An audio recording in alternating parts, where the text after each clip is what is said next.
എന്നെ നോക്കി ചിരിച്ചവരോട് ഞാൻ പറയുന്നു, നിങ്ങൾ ഇനി വരാൻ പോകുന്ന മാസങ്ങളിൽ അത്ഭുതങ്ങൾ കേരളത്തിൽ കാണും. ആ അത്ഭുതങ്ങൾ ഞങ്ങൾ ചെയ്യും. ഈ നാട്ടിലെ ജനതയ്ക്ക് കാര്യങ്ങൾ ബോധ്യമായി തുടങ്ങിയിരിക്കുന്നു.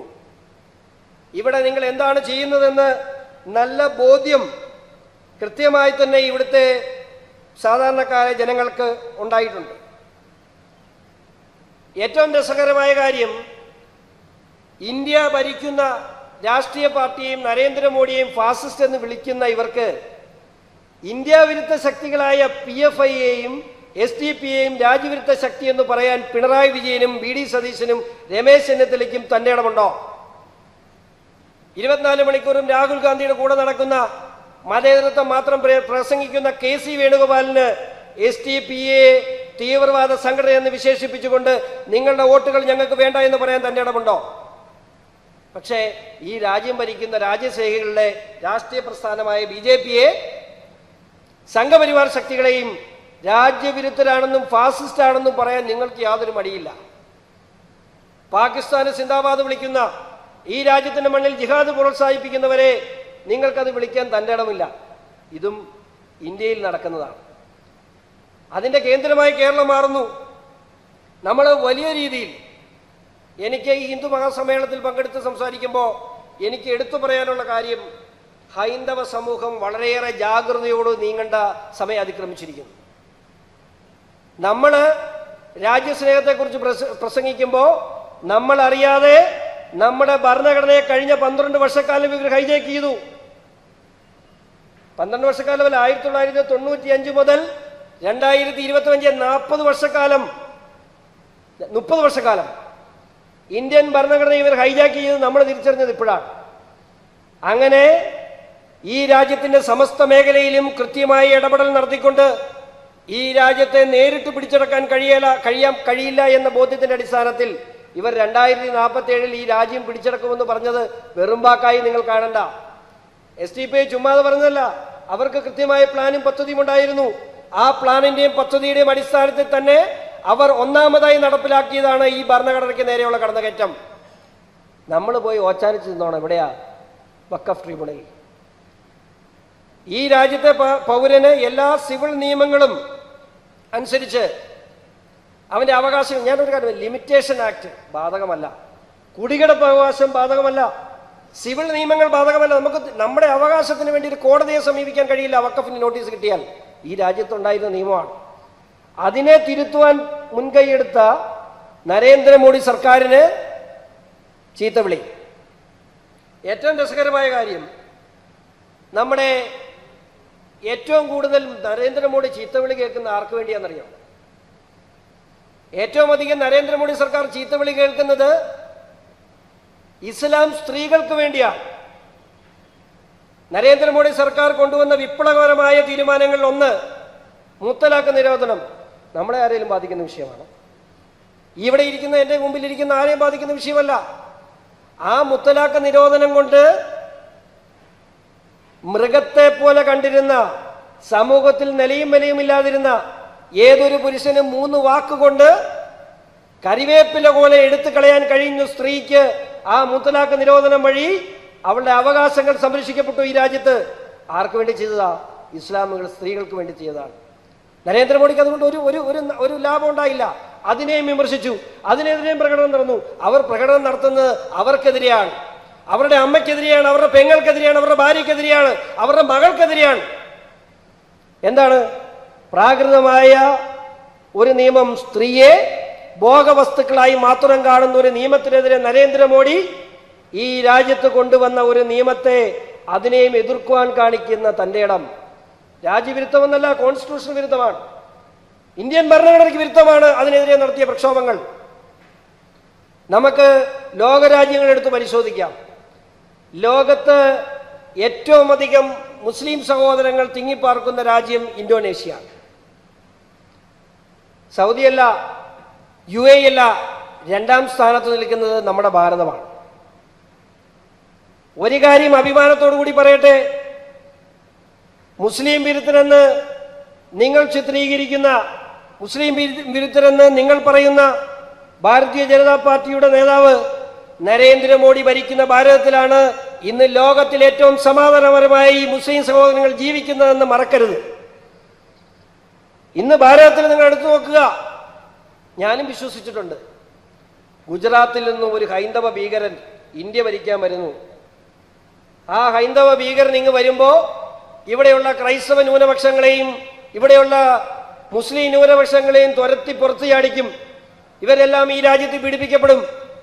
ഇത് ഇവിടെ നടത്തിയ പ്രചരണമല്ലേ? ഇപ്പോഴും നടത്തിക്കൊണ്ടിരിക്കുന്ന പ്രചരണം ഇത് തന്നെയല്ലേ? എന്നിട്ട് എന്തെങ്കിലും സംഭവിച്ചോ? 11 വർഷമായി.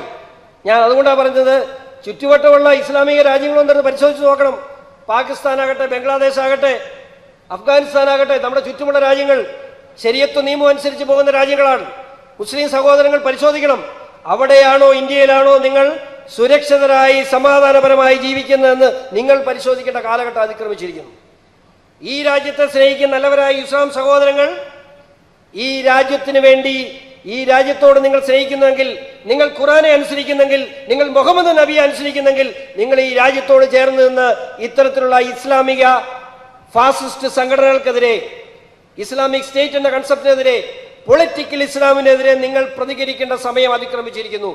അല്ലെങ്കിൽ നിങ്ങളുടെ തലയിലേക്ക് ആ പൊളിറ്റിക്കൽ ഇസ്ലാമിന്റെ മുടിയെടുത്ത് ചൂടുവാനാണ് ഈ സംഘടനകൾ നിൽക്കുന്നത്.